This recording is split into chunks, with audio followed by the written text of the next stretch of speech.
नमस्कार, स्वागत है आपका। मैं हूं अनामिका पांडे। सबसे पहले इस वक्त की बड़ी खबर हरिद्वार से आपको बता दें, जहां आज से 3 मई तक कोविड कर्फ्यू लगा दिया गया है। सब्जी, राशन और शराब की दुकानें शाम 4 बजे तक खुलेंगी। इमरजेंसी सेवाएं, मेडिकल, पेट्रोल पंप भी खुले रहेंगे। रेस्टोरेंट, ढाबा, होटलों को होम डिलीवरी की छूट है। बस और ट्रेन में यात्रा करने वालों को आने की छूट होगी। बस और ट्रेन में यात्रा करने वालों को आने की छूट होगी। रेस्टोरेंट, ढाबों और होटल्स को भी इस कर्फ्यू से अलग रखा गया है। हरिद्वार में कुंभ का अंतिम शाही स्नान संपन्न होते ही कोविड कर्फ्यू लगा दिया गया है। आज से 3 मई तक जिले के शहरी और कुछ ग्रामीण क्षेत्रों में कोविड कर्फ्यू है।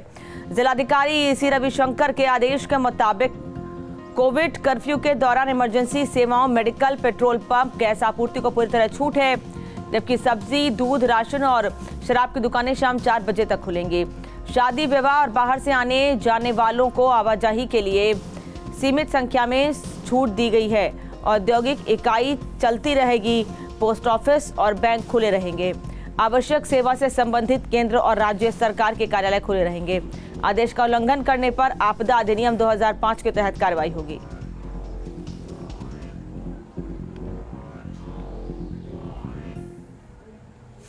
हरिद्वार महाकुंभ का अंतिम शाही स्नान संपन्न हो गया है। पीएम मोदी की अपील के बाद सभी 13 अखाड़ों ने चौथे और आखिरी शाही स्नान के दिन प्रतीकात्मक शाही स्नान किया। कोरोना को लेकर सरकार की सभी गाइडलाइंस का ख्याल रखा गया। अलग अलग समय में बड़ी कम तादाद में संतों ने स्नान किया। सबसे पहले निरंजनी और आनंद अखाड़े के संतों ने शाही स्नान किया। इसके बाद हर की पैड़ी पर जूना अग्नि आवाहन और किन्नर अखाड़े के साधु संत पहुंचे। तीसरे नंबर पर महानिर्वाणी अटल अखाड़े ने शाही स्नान किया। इसके बाद तीनों बैरागी अखाड़ों ने हर की पैड़ी पर पहुंचकर आस्था की डुबकी लगाई। वहीं बाद में वैष्णव संप्रदाय के 3 अखाड़े, निर्मल पंचायती अखाड़ा, बड़ा उदासीन पंचायती और श्री पंचायती अखाड़ा नया उदासीन के हर की पैड़ी पर कुंभ का आखिरी शाही स्नान किया। इस दौरान संतों ने जहां खुद गाइडलाइन का पालन करते नजर आए, वहीं लोगों को भी गाइडलाइन का पालन करने की अपील करने की नसीहत दी। अखाड़ा एवं मेरे साथ आनंद अखाड़ा, हमने शाही स्नान नहीं किया, हमने सांकेतिक स्नान किया है। दोनों अखाड़ों से हमारे 27 महात्मा ने स्नान किया है। आप संख्या में देख रहे हैं, पीछे 27 महात्मा लेके हम यहाँ आए थे और हमने यही प्रयास किया है कि जो स्नान हमने किया सोशल डिस्टेंस में किया। और जो सबसे ये विनती अपील है कि सोशल डिस्टेंस का ध्यान रखें, मास्क पहने और जो सरकारी गाइडलाइन है उसका ध्यान रखें। 13 के 13 अखाड़ों के द्वारा पार्टिसिपेट किया जा रहा है, जिसमें कि विशेष बात है कि अखाड़ों के द्वारा स्वयं भी सोशल डिस्टेंसिंग और मास्क और कोविड अप्रोप्रिएट बिहेवियर का प्रयास किया जा रहा है। ये सन्यासी अखाड़े हैं जिन्होंने प्रतीकात्मक रूप से किया है और संख्या भी बहुत सीमित की है। 13 के 13 अखाड़ों ने अपनी संख्या को सीमित करने का पूरा प्रयास किया। कुंभ अवधि का ये अंतिम स्नान कह सकते हैं, क्योंकि इसके बाद समापन की एक तरह से औपचारिक घोषणा हो जाती है। 30 अप्रैल को नोटिफिकेशन समाप्त हो जाएगा। हरिद्वार महाकुंभ का आखिरी शाही स्नान प्रतीकात्मक रहा। सन्यासी अखाड़ों की ओर से महानिर्वाणी अखाड़े ने आखिरी शाही स्नान किया। जायजा लिया संवाददाता सुरेंद्र सीला। 2021 का ये अंतिम शाही स्नान है और इस वक्त ठीक पीछे अगर आप देखेंगे तो देखिए महानिर्वाणी अखाड़ा जो सन्यासियों का अखाड़ा है उसका स्नान चल रहा है। प्रतीकात्मक स्नान है और ये हरिद्वार महाकुंभ का अंतिम स्नान है। यानी अब हरिद्वार में साधु संत 12 साल के बाद पहुंचेंगे दोबारा स्नान के लिए जब महाकुंभ होगा, क्योंकि अर्धकुंभ में शाही स्नान नहीं होता है, इसलिए महाकुंभ में ही शाही स्नान होता है। और ये महानिर्वाणी अखाड़े के बाद जो बैरागी अखाड़े हैं उनका स्नान शुरू होगा। यानी सन्यासियों का ये आखिरी अखाड़ा है जिसका इस वक्त स्नान हो रहा है, जिसके साधु संत स्नान कर रहे हैं। आमतौर पे ये भीड़ बहुत ज़्यादा होती है, लेकिन कोरोना को देखते हुए प्रोटोकॉल के तहत इस भीड़ को कम किया गया है। प्रधानमंत्री ने भी एक निवेदन किया था, प्रतीकात्मक रखने की अपील की थी और उसी को स्वीकार करते हुए सभी अखाड़े एक प्रतीकात्मक तौर पे यहाँ पहुँचे हैं। उनकी भीड़ बहुत सीमित है, बहुत ज़्यादा भीड़ नहीं है। ये वो तस्वीरें हैं जिनका इंतज़ार लंबे समय तक किया जाता है, क्योंकि परिस्थितियाँ इस बार दूसरी हैं, परिस्थितियाँ कोरोना काल की हैं, इसलिए लगातार जो प्रशासन की टीमें हैं वो यहाँ मौजूद हैं।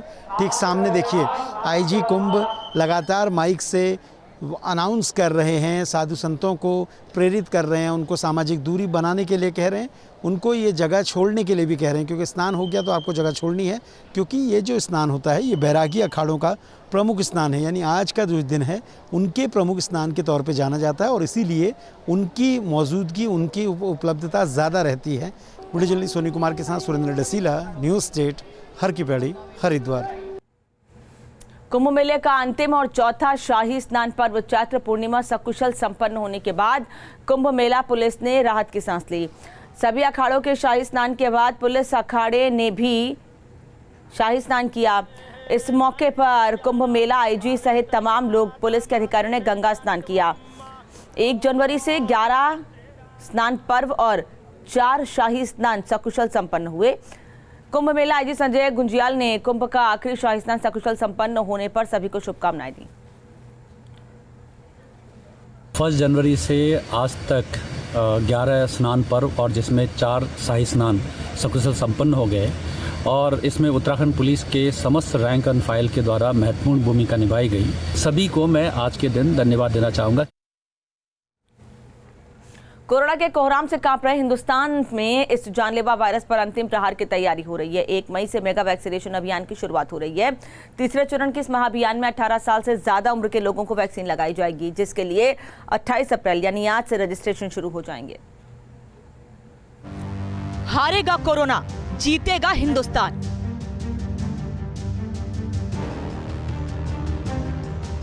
महा वैक्सीनेशन का तीसरा महाअभियान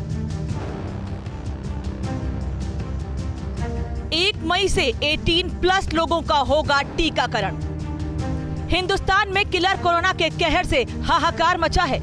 कोरोना संक्रमण से निपटने के लिए देश भर में टीकाकरण का महाअभियान शुरू हो रहा है। 3rd फेज के वैक्सीनेशन का फोकस युवाओं पर है। बड़ी तादाद में युवा कोरोना की दूसरी लहर का शिकार बन रहे हैं। युवाओं में बढ़ते संक्रमण को देखते हुए सरकार ने तीसरे चरण में 18 साल से ऊपर की उम्र वालों को वैक्सीन की डोज देने का फैसला किया है। 1 मई से वैक्सीनेशन का 3rd फेज शुरू होने वाला है, जिसके लिए 28 अप्रैल से रजिस्ट्रेशन शुरू हो जाएंगे। इस चरण में 18 साल और उससे ऊपर की आयु वाले लोगों को वैक्सीन लगाई जाएगी। वैक्सीन लगवाने के लिए कोविन पोर्टल cowin.gov.in या आरोग्य सेतु ऐप पर रजिस्ट्रेशन करा सकते हैं। कोरोना के बढ़ते ग्राफ के बीच करीब 24 राज्यों ने अपने यहां 18 साल से अधिक उम्र के लोगों को फ्री में वैक्सीन देने का ऐलान किया है। कोरोना के बढ़ते संक्रमण के बीच 1 मई से यूपी में 18 साल से ऊपर के लोगों को वैक्सीन दी जाएगी। योगी सरकार ने ये फैसला किया है कि सभी लोगों को मुफ्त में वैक्सीन लगाई जाएगी और इसके लिए प्रदेश के जो भी हॉस्पिटल्स हैं उनको पहले से ही दिशा निर्देश जारी कर दिए गए हैं। हालांकि देखा जाए तो अभी 45 साल से ऊपर के लोगों को वैक्सीन लगाई जा रही है। अगर हम यूपी की बात करें तो अभी तक जो वैक्सीनेशन ड्राइव रहा है उसमें रिकॉर्ड संख्या में यूपी में वैक्सीनेशन की गई है। जहां तक सवाल 1 मई से शुरू होने वाले ड्राइव को लेकर है तो सरकार की तरफ से जो तैयारियां हैं वो पूरी कर ली गई हैं। मुख्यमंत्री स्तर से कहा गया है कि 1 मई से शुरू होने वाले वैक्सीनेशन में सभी अस्पतालों को ये कोशिश करनी चाहिए कि ज़्यादा से ज़्यादा संख्या में लोगों को वैक्सीन की डोज लगाई जाए। देखा जाए इस वक्त कोरोना संक्रमण अपने चरम पर है। हज़ारों की तादाद में लोग कोरोना पॉजिटिव हैं और अगर हम यूपी की बात करें तो यूपी के कई बड़े शहर इस वक्त संक्रमण की चपेट में हैं। वैसे में सरकार की ये कोशिश है कि ज़्यादा से ज़्यादा संख्या में लोगों को वैक्सीन लगाई जाए ताकि जो कोरोना संक्रमण का चेन है उसको तोड़ा जा सके। वीडियो जर्नलिस्ट सुफी खान के साथ अविनाश सिंह, न्यूज स्टेट, लखनऊ।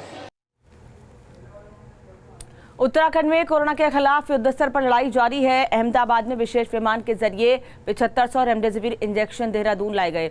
वहीं जल्द ही प्रदेश को 2000 इंजेक्शन और मिल जाएंगे। बता दें कि सीएम त्रिवेंद्र सिंह रावत के निर्देश के बाद देहरादून के विशेष विमान अहमदाबाद भेजा गया था। देर शाम पर इंजेक्शन की पहली खेप लेकर सरकारी विमान उत्तराखंड पहुंचा। अब तक 72 घंटे में प्रदेश को 11000 रेमडेसिविर इंजेक्शन मिल गए हैं, जहां आज 7500 इंजेक्शन आए हैं। वहीं शनिवार को 3500 इंजेक्शन मिले थे, जबकि 24 घंटे में 2000 इंजेक्शन और मिल जाएंगे।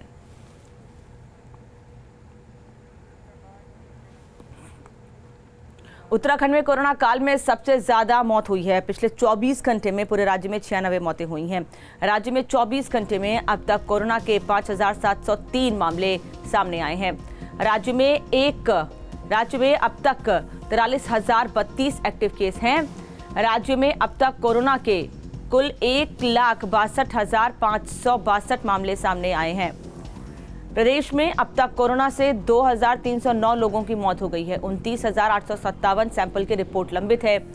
1,024 मामले हरिद्वार जनपद में, 2,218 मामले देहरादून जनपद में, 848 मामले नैनीताल जनपद में, 397 मामले उधम सिंह नगर में, 132 मामले पौड़ी गढ़वाल में, 203 मामले टिहरी गढ़वाल में, 135 मामले अल्मोड़ा में, 189 मामले चंपावत में, 214 मामले चमोली में, 242 मामले उत्तरकाशी में, 98 मामले पिथौरागढ़ में सामने आए हैं। बागेश्वर में कोरोना संक्रमण के साथ मौत का आंकड़ा भी बढ़ता जा रहा है। कोरोना में एक और शख्स की मौत हो गई। जानकारी के मुताबिक बागेश्वर स्टेजिंग इलाके में कपकोट के रहने वाले 49 साल के शख्स ने 26 अप्रैल को एंटीजन टेस्ट कराया था। कोरोना पॉजिटिव आने पर उन्हें जिला कोविड अस्पताल में भर्ती किया गया, जहां इलाज के दौरान मरीज की मौत हो गई। बागेश्वर में एक हफ्ते के अंदर यह तीसरी मौत है।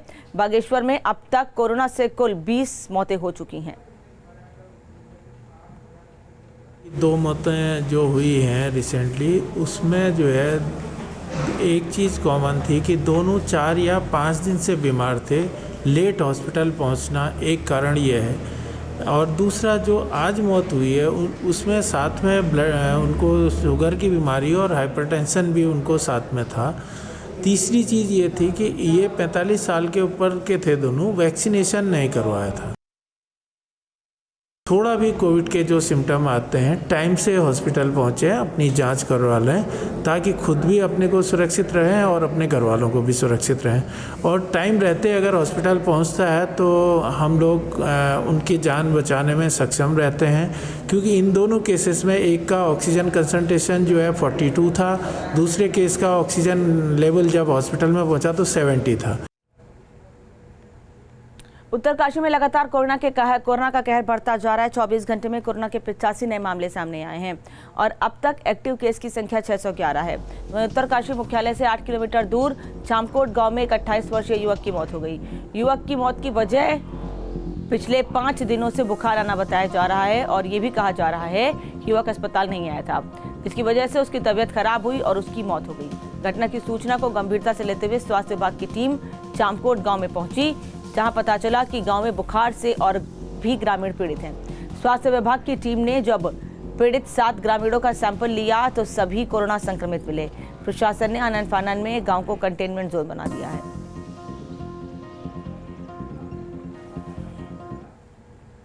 एक तरफ तो उत्तरकाशी में संक्रमण फैल रहा है तो दूसरी तरफ आपको प्रशासन की लापरवाही की खबर भी दिखाते हैं। उत्तरकाशी के मोरी में कुंभ की ड्यूटी से वापस लौटे पीआरडी के 40 जवान को प्रशासन की अनदेखी का सामना करना पड़ रहा है, जिससे जवान काफ़ी परेशान हैं। इन जवानों को मोरी के इस स्कूल में आइसोलेट किया गया है। इन जवानों में से करीब 3 से 4 कोरोना पॉजिटिव मिले हैं। इन जवानों का आरोप है कि प्रशासन ने उन्हें यहां पर आइसोलेट तो कर दिया है, लेकिन कोई सुविधा नहीं दी गई है, जिससे उनकी परेशानियां और बढ़ रही हैं। तो वहीं महिला जवानों को भी पुरुष जवानों के साथ कमरा शेयर करना पड़ रहा है। जवानों का कहना है कि उनकी कोई सुनवाई नहीं हो रही है।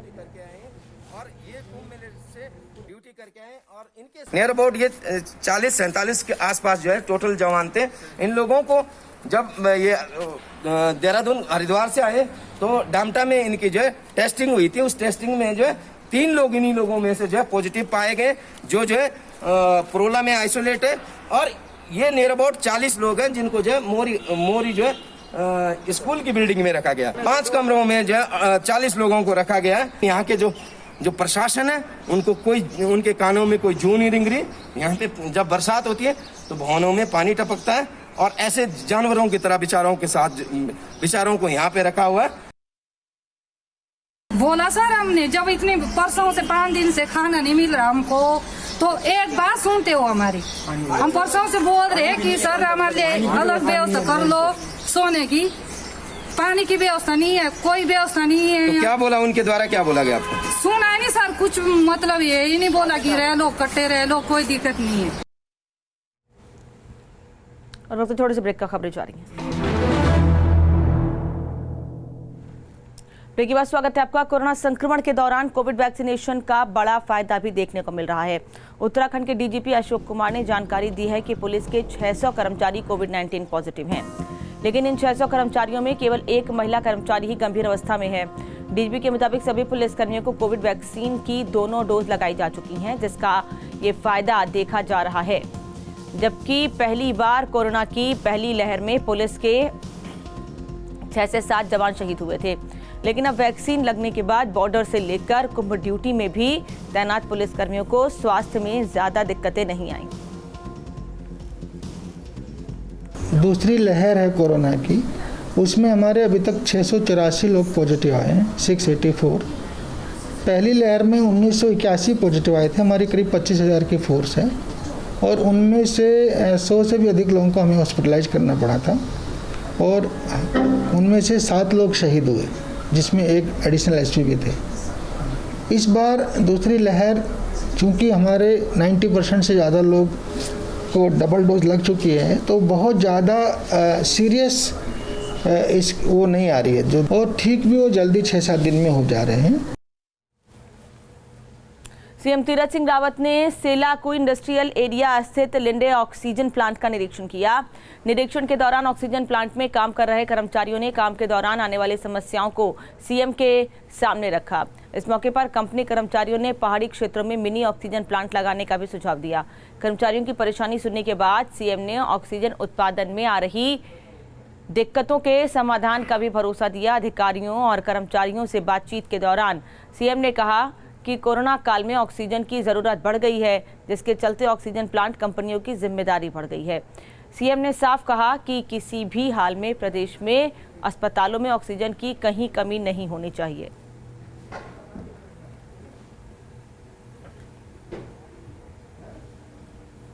पूरे देश में कोरोना का कहर लगातार बढ़ता जा रहा है। उत्तराखंड में कोरोना के प्रकोप के बाद अब कई जिलों में कर्फ्यू भी लगा दिया गया है। साथ ही हरिद्वार जिले में भी बड़ी संख्या में कोरोना पॉजिटिव मरीज मिले हैं और मौतें भी हो रही हैं, लेकिन उसके बावजूद भी हरिद्वार जिले का स्वास्थ्य महकमा कुंभकर्ण की नींद में सोया हुआ है। रुड़की के सिविल अस्पताल में स्वास्थ्य विभाग की बड़ी लापरवाही सामने आई है, जिससे कोरोना के मरीजों को दिक्कतें झेलनी पड़ रही हैं। रुड़की के सिविल अस्पताल में लाखों रुपए की लागत से 14 वेंटिलेटर मशीनें पिछले 1.5 साल से एक कमरे में धूल फांक रही हैं। पिछले साल स्वास्थ्य विभाग ने कोरोना मरीजों के लिए वेंटिलेटर मशीनें खरीदी थी, लेकिन आज तक मशीनों का संचालन नहीं हो पाया है।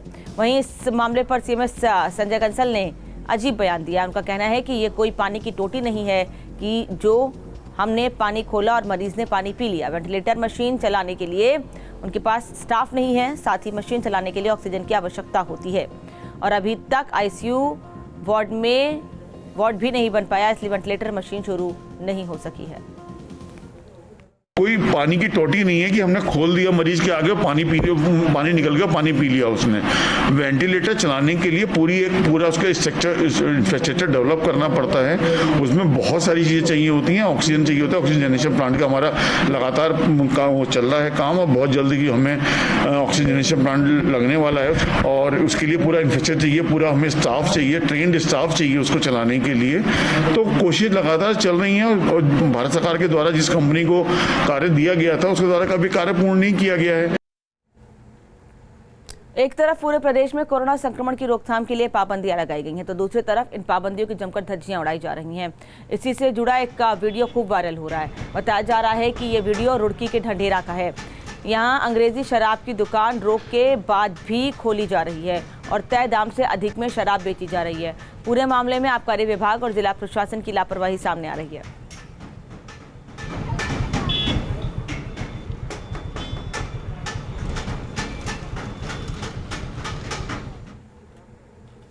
और रुकेंगे ब्रेक के लिए, खबरें जारी हैं।